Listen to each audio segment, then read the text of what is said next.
universe must exist in such a way that it has observers. That is, the universe exists in such a way that our existence is possible. This leads to a fundamental question: does the universe exist? Uh-oh, not again. Watch something. I'll never forget those sounds.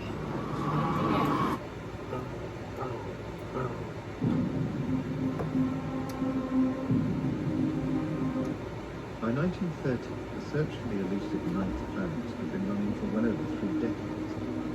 Since the turn of the 20th century, precise observations of the orbits of Uranus and Neptune had suggested that there was something else lurking in the darkness of the outer solar system, another distant world far beyond Neptune.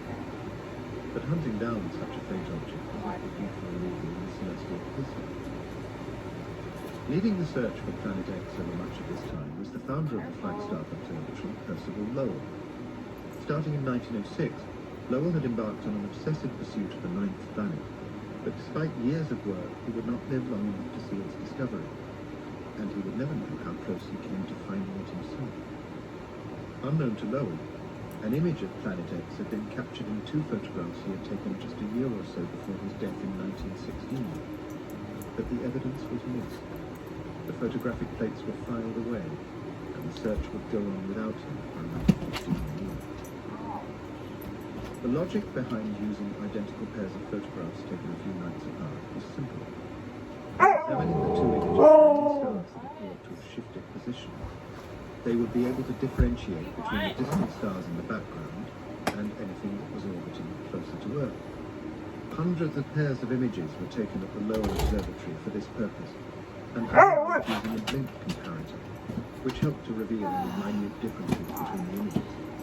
But it wasn't until the night of the 29th of January 1930 that Tombaugh had struck gold. Comparing the 2 images he had taken a week apart, Hey, you need to Tombaugh learn discovered to what be appeared to be a quiet. moving object Quiet. in 2 places. Across the last few days, the dim spot had moved by more than an inch, but that movement signified something profound.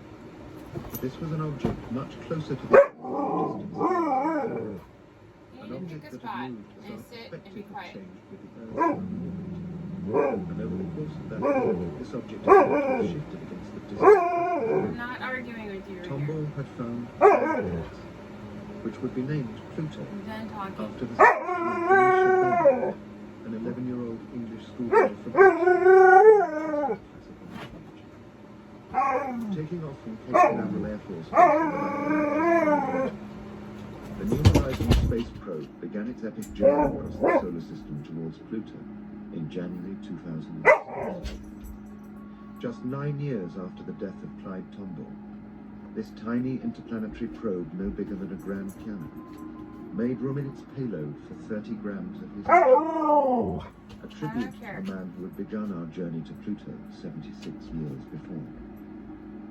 For Alan Stern, principal investigator of the New Horizons mission, this move fulfilled the promise made to Tombaugh. Shortly before New Horizons became a project, while we were still trying to get funding to fly a spacecraft to explore Pluto, Clyde died in January of 1997. And prior to that, he had asked if a mission ever did get launched, if there was a way it could be considered if some of his